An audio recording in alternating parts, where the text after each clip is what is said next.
How it goes. So today we're talking about recognizing other countries, which is one of the most basic tenets of international affairs. What is a country able to do on the international sphere, and can they get other countries to recognize their right to do so? So we're going to look at how that works, both generally speaking, through the United Nations and also through sporting organizations. And then we're going to take China as an example of how it plays out. Now, I would use country and state and sometimes nation even as synonyms for the same thing. And there can be nations that are not independent countries or even aspirant countries, because you can have national groupings that are related by common descent, common history, culture, language, religion, a whole host of other things. So it probably isn't a great synonym, but the countries themselves often use nation to refer to themselves, so we'll do so here as well. So recognizing other countries in sports and in the international relations. So what it actually takes to be an independent country, or one who's trying to do things on their own, is basically just saying that you are, and you hope that other states will agree. In fact, there's a whole bunch of microstates out there that have no one who recognizes their right to exist, even though they claim to. This is one of those things that'd be fun sometime to go on Wikipedia and look up microstates and see what people say they are and where they exist, etc. We have a couple of extremes. So your ability to exercise rights outside your own borders, even within your own borders, depends on people recognizing your claim. So you have a couple of extremes. The Turkish Republic of Northern Cyprus is one. This banner that's in this picture at a Galatasaray match. Galatasaray is one of the big soccer clubs in Turkey. The TRNC is the Turkish Republic of Northern Cyprus. It is recognized by one other state, that is Turkey. So the only place you're liable to see this kind of banner is in Turkey, the Turkish Republic of Northern Cyprus forever. You can see that it's in English so that it's an attempt to project the message on elsewhere through a global television audience. That's one thing that sports provides. But anyway, the TRNC was created on the island of Cyprus. The island of Cyprus is roughly split between people of Turkic descent and people of Greek descent. And the independent island had more Greeks than Turks of ethnicity in it. At some point in the last century, the Turks invaded and created a puppet state. So they basically invaded, took over part of it, and then in 1983 they withdrew. And they claimed then that what they left behind, the government left behind, was an independent state that they recognized. So the TRNC, now, no one in the rest of the world buys it. So the TRNC, when it tries to do things internationally, can really only do things internationally in Turkey, because Turkey recognizes their right to do so, but no one else does. Okay, so they are different than a microstate because they said they're independent and someone else said we agree. But it's limited. Kosovo is different. So Kosovo is down below here. This is not a UN member state. We'll talk about the United Nations here in a moment. But Kosovo was one of the regions that came out of the former Yugoslavia in the 1990s and the 2000s and 2010s. So it has claimed independence and has 117 other states that recognize them as of 2022. It's come way up in the last 50 years. It was 77 in 2015. So they are making progress, but they can't get a universal recognition. They have some powerful states that oppose them being independent. So if you try and travel or act and interact as a Kosovar, uniquely Kosovar, citizen, you can do so in those other 117 states, but there are actually 193 UN member states, and so that leaves close to 80 states wherein they cannot act as independent, only those 117. So nominally say you are and hope others agree. Beyond that, you're talking about a process, if you want universal recognition, whereby you need a recommendation from the UN Security Council and a vote by the General Assembly. So what this will do is prevent states internal to the organization from denying your right to exist. Internally, you still kind of control your right to accept who you want to accept, meaning, so Iran doesn't recognize Israel's right to exist at the UN. They have to treat with them. They have no choice. They can't say, we refuse to recognize your right to speak. Flip that, Palestine, that is, has rights to exist in a place like Iran, does not have rights to exist other places. So it's really a give and take. But to get it in all the UN member states, at the UN, and nominally everywhere else abroad, Security Council must recommend you to vote by the General Assembly. So that's 15 members, 5 with a veto: US, UK, Russia, France, China. And in Kosovo's case, it's Russia who opposes Kosovo's right to be an independent state. They're allied with Serbia. Serbia is the country that Kosovo broke away from, and so there you have that sort of relationship where Russia says no, it's a no. They also don't have enough to pass the 193, two-thirds of 193 required there. So that doesn't work. It also helps to have the acquiescence of the state you've broken away from. That makes it much more likely that you will be recognized. So South Sudan, which was the last new member of the United Nations, voted in 2011, did have the support of Sudan, and so none of the UN member states had to feel like they were supporting a breakaway region from another UN member state. So one of the things that you get the right to do if you have your own state that's recognized is you get to send people out on passports. So a passport is essentially a small-scale diplomatic endeavor whereby the state says we extend both our internal and external recognition to this individual who are entitled to the rights, privileges, etc. of being a citizen of our country. And when you accept that, when you travel and the country accepts it, either by stamping with an entry visa or by giving it another kind of visa that could be a tourist visa, or it could be a student visa, or a work visa, or an immigration visa, depending on what it is, they're giving not just you the right to be there, but they're recognizing your country's right to extend that benefit to you. Okay, so even though you have this relationship where any individual country can recognize any other individual country, you still need to be careful how you're paying attention to that. So meet a really peculiar and interesting, fascinating, one of my very favorite examples of sports and international affairs and how this plays out is the Iroquois national lacrosse team.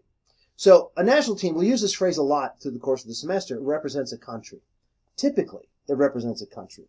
But in the case of the Iroquois, it does not. It represents a people, a nation, but not a state. So the Iroquois straddle the border in the Upper Great Lakes region of the United States and Canada. So they have members in both places who are citizens, both of the Iroquois nation, which has its own sovereignty to do many things, but it does not have sovereignty to issue its own passports and travel internationally. Doing so would give them de facto recognition in those other states. So they travel to international lacrosse tournaments. And several years ago, the Iroquois issued passports and tried to travel not on the U.S. and Canadian passports, depending on which side of the border they lived on, but on Iroquois passports. And when they got to the international competition in the United Kingdom, the Brits were very hesitant and didn't want to extend that recognition. Because by stamping the entry visa, you're basically saying that the Iroquois have the right to treat to international relations in that way. And so they were stuck in the airport, couldn't participate in the competition. And both before that and after that, when they travel to international sporting competitions, tend to travel on their U.S. and Canadian passport. So it is a right that you have. So if you have a TRNC passport, it only works in Turkey. It doesn't work anywhere else. So you got to keep that in mind. But it does mean, this does suggest that sporting organizations, unlike the United Nations, can recognize whomever they want.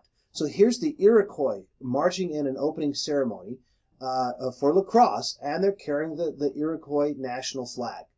I got a great picture in Unit 2 or Lecture 2 where we'll talk about the Iroquois flag in conjunction with other national flags. But it doesn't mean they can do it. However, it does require that the other member states essentially agree that they can be recognized in that way. So here's a picture of a soccer game from the summer of 2022. It's the United States versus Martinique. Martinique is an island in the Caribbean. It's a French overseas territory, and or department, sorry, not a territory. The French are particular on how those are different sort of categories. They're an overseas department. So a department in France is the equivalent of a state in the United States. So that means Martinique is a fully incorporated part of France. But France gives them the right to participate in CONCACAF, which is the regional Caribbean, Central America, and North America Federation of Soccer Teams. So if you are in Martinique and you want to play soccer against other Caribbean teams, you can, as long as you do it under the auspices of CONCACAF. CONCACAF is that regional confederation. CONCACAF is a subunit of FIFA. So FIFA is the World Soccer Federation. In this context, France may say, yes, you can participate in CONCACAF, but no, you may not participate in FIFA, because that is no longer a Caribbean regional competition, it's a global competition, and we do not give you the right to exist more broadly. Okay, so if you are in Martinique and you want to participate in FIFA sanctioned events, you have to qualify for the French national team. You are French, but maybe you aren't as good as the other French players who grew up. You know, you have different competition, etc. So it does require that the other members agree. So that's a very big difference. Okay, let's go here and say a couple of words. So what does this mean? So this means that you have kind of a complex relationship between states who are aspirant, states who are substates, entities that wish they were independent, wherein sports and sporting competition can be an interim step between, or maybe you never make the next step, but the idea is that you want to be recognized, and so you get the right to be recognized in sporting competition. Because in sports, you have a national team uniform, you have your flag, you have an anthem, and these things all are part of things that nations have that become identifiers, and they want them. So whatever the sporting identity looks like, they want that as much as they can on the international system. So let's see how that plays out specifically with China. And we'll switch slides, and I will redisappear, and here we go. So China. So China in the beginning, when you got to the post-World War II era in 1945, there was a China.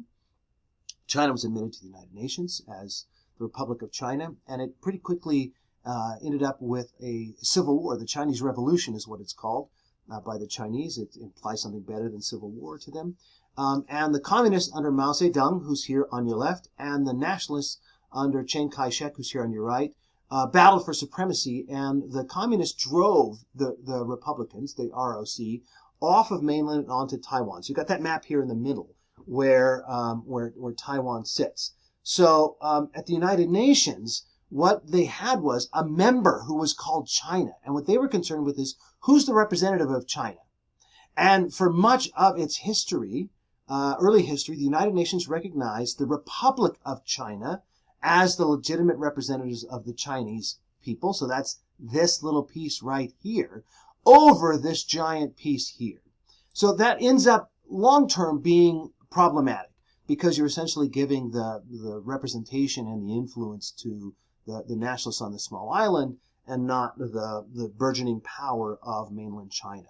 And there's a vote in 1971 where that flips, and they expel the Taiwanese diplomats, the Republic of China diplomats, and admit the People's Republic of China. It goes through a process in the General Assembly, which is in charge of accepting credentials. They kick them out. They flip. So all the way to the present now, it's the People's Republic of China. It's the big entity. Now, individual states still have the right to recognize one or the other. None of them have the right to recognize both, because they don't like each other and they don't want you to recognize the other. So let's pop down here real quick and talk about sports as diplomatic leverage.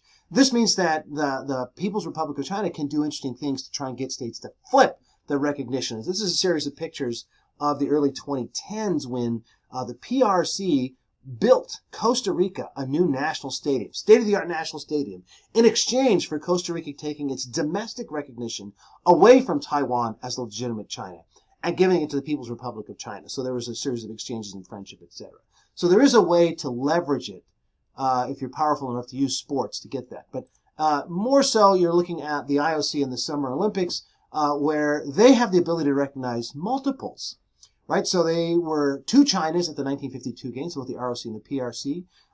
From 56 to 80, the ROC showed up and the PRC did not. We're going to have an article about this so you can sort of see how it plays out. And then ever since then, you've had multiple Chinas. Now, it really leads to interesting challenges when China, for example, hosted the first Women's World Cup. By the way, this is Michelle Akers, one of the great, fantastic soccer players in history. I wish you all could have watched her play. One of my favorites.